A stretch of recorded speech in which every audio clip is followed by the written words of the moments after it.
Finally, Shermer asserts that Gonzalez lacks grants, but in their tenure guidelines, Dr. Gonzalez's department does not even list grants as a criterion they consider for gaining tenure. Nonetheless, Gonzalez was awarded a $50,000 grant from the Discovery Institute that allows him to collect more than enough observational astronomy data each year for the next 5 years to conduct a successful research program. In short, Dr. Gonzalez has precisely the money he needs to have a successful research program at ISU. So if Gonzalez's department doesn't list grants as a requirement for tenure, what do the guidelines state? They state, quote, for promotion to associate professor, excellence sufficient to lead to a national or international reputation is required and would ordinarily be shown by the publication of approximately 15 papers of good quality in refereed journals, unquote. In that regard, Dr. Gonzalez has over 350% more peer-reviewed science articles than what his department ordinarily requires for indicating the type of reputation that demonstrates research excellence. Having observed this, one external reviewer summarized Dr. Gonzalez's case for tenure as follows, quote, Dr. Gonzalez is eminently qualified for the promotion according to your guidelines of excellence in scholarship and exhibiting a potential for national distinction. In light of your criteria, I would certainly recommend the promotion, unquote. Indeed, 2/3 of the external reviewers who gave an opinion about whether Dr. Gonzalez deserved tenure agreed that he should receive tenure. Shermer ignores these accomplishments of Dr. Gonzalez and instead continues his usual method of quoting the persecutor in their denials of discrimination as if that settles the case. Thus, Shermer writes, quote, according to Gregory Joffrey, president of Iowa State, over the past 10 years, 4 of the 12 candidates who came out for review in the physics and astronomy department were not granted tenure, unquote. But that is irrelevant, for Shermer forgets that Gonzalez's academic achievements, whether good or bad, do nothing to negate the undeniable evidence of bias and prejudice against him in his department because he supports ID. For example, ISU physicist John Hauptman explicitly admitted in an op-ed that he voted against Gonzalez's tenure because of ID, writing, quote, I participated in the initial vote and voted no based on this fundamental question, what is science, unquote. Hauptman goes on to oppose ID and writes, quote, it is purely a question of what is science and what is not, and a physics department is not obligated to support notions that do not even begin to meet scientific standards, unquote. Moreover, during tenure deliberations in November 2006, Dr. Gonzalez's department chair, Eli Rosenberg, devoted a full third of his chair's statement in Gonzalez's tenure file to discussing intelligent design, instructing voting members on ISU's Department of Physics and Astronomy to make ID a litmus test where Gonzalez's support for ID as science, quote, disqualifies him from serving as a science educator, unquote. In the summer of 2005, atheist professor of religion at ISU, Hector Avalos, emailed ISU faculty calling on, quote, all faculty members, unquote, to reject efforts to, quote, portray intelligent design as science because of the, quote, negative impact due to the fact that intelligent design has, quote, now established a presence at Iowa State University, unquote. ISU physicist George Schmalian endorsed a plan to release an anti-ID statement from the Department of Physics and Astronomy intending to send a message to Dr. Gonzalez.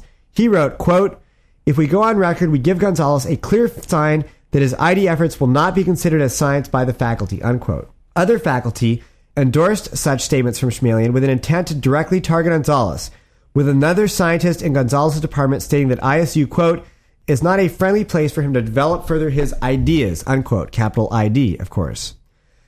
Additionally, 2 tenure voting faculty in Gonzalez's department had links to an NCSE anti-ID petition publicly denouncing intelligent design as, quote, creationist pseudoscience, unquote. Finally, ISU physicist Bruce Harmon said in an email, quote, as George Schmalian says, I think that Gonzalez should know that some faculty in his department are not going to count his ID work as a plus for tenure.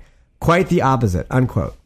It seems clear that ID did play a major negative and inappropriate role in Gonzalez's tenure denial. Shermer ignores all of this evidence, finding ways to ignore inconvenient facts make it clear what really happened at ISU. In his one-sided skepticism, he is skeptical only of the claims of ID proponents and never doubts the demonstrably false claims of Eugenie Scott. Readers can decide for themselves whether Shermer and ISU are correct to claim that ID played no significant role in Gonzalez's denial of tenure. But what does Scott's organization, the NCSE, have to say about Gonzalez and intelligent design and tenure? In fact, the NCSE has now sponsored an anti-expelled website called Expelled Exposed that takes an intolerant mindset that justifies discriminating against Gonzalez simply because he supports ID. The Expelled Exposed site says that Gonzalez is, quote, distracting work on an unscientific enterprise like intelligent design, unquote, among other things, quote, makes it impossible for supporters to legitimately claim the decision not to grant him tenure was unfounded, unquote. In fact, when discussing Gonzalez, the NCSE website explicitly argues that ID proponents do not deserve the protection of academic freedom, stating that, quote, a scientist should not expect his colleagues to ignore his advocacy of a perspective that those in his field have overwhelmingly rejected, unquote. In other words, when ID proponents like Gonzalez come up for tenure, the NCSE thinks that ID should count as an automatic and absolute negative. Clearly, the NCSE endorses discriminating against Gonzalez simply because he supports ID. We have seen clear evidence that Gonzalez's Darwinist colleagues at ISU felt exactly the same. Yet Gonzalez's work on ID has clear academic legitimacy that deserves the protection of academic freedom. Indeed, the ISU faculty handbook states that academic freedom is, quote, the foundation of the university, unquote. It must be noted that Gonzalez never even taught ID in the classroom, but his book on ID, The Privileged Planet, was written using a grant from the prestigious Templeton Foundation, a grant which ISU accepted. Moreover, leading scientists such as Simon Conway Morris, Owen Gingrich, and Philip Skell all praised his book on ID. His book was even favorably reviewed by David Hughes of the Royal Astronomical Society. Even if some ISU faculty disagree with Gonzalez's views on intelligent design, his work clearly has academic legitimacy that deserves the protection of academic freedom. Gonzalez's tenure debate has never been, as Lori Lebo suggested it is in Skeptic magazine, a case where we have argued that, quote, it is unfair to take intelligent design into consideration, unquote, during tenure. Intelligent design can be considered during tenure evaluations. The question is, how should faculty respond to it? Will they count ID as an automatic and absolute negative, as the NCSE suggests they should? Or will they consider the possibility that a commitment to true academic freedom requires that scientists be granted the right to hold such minority scientific viewpoints? Scientists have every right to dissent from ID and express their views in disagreement with intelligent design. The relevant question here is, however, will scientists be given the right to support intelligent design? The NCSE unambiguously suggests that the answer to that question is no. But as noted, the ISU faculty handbook claims that academic freedom is, quote, the foundation of the university, unquote. ISU faculty and Gonzalez's department chose to follow the NCSE's approach, counting Gonzalez's support for ID as a pure negative, failing to grant academic freedom for minority dissenting scientific viewpoints that clearly have academic respectability. But academic freedom doesn't just give scientists the rights to agree with majority scientific viewpoint. If Lori Lebo and the NCSE had their way, ID proponents would be dismissed simply because they support ID, taking away any real academic freedom to hold such a minority scientific viewpoint. Shermer quotes extensively from NCSE Executive Director Eugenie Scott regarding Gonzalez's case, clearly showing that he is only taking the side of the persecutors, never supporting the persecuted. Hypocritically, Eugenie Scott also says that Ben Stein should not try to define science because, quote, none of us speak for science, unquote. But that's highly hypocritical for her to suggest, because she blessed Judge Jones, a non-scientist, in his efforts to define science in the Kitzmiller ruling, and she constantly purports to speak for science. In an article she wrote entitled Science, Religion, and Evolution, she wrote, quote, science restricts itself to explain the natural world using natural causes, unquote. And who does she cite to justify her definition of science? She cites herself. Eugenie Scott clearly thinks that she can speak for science. She just doesn't like it when other people have opinions about science that differ from her own.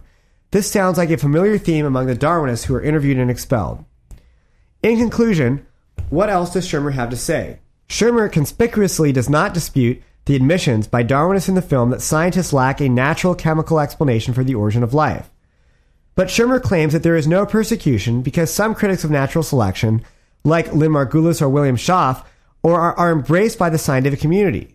But these critics are fully within the mainstream Darwinian mindset.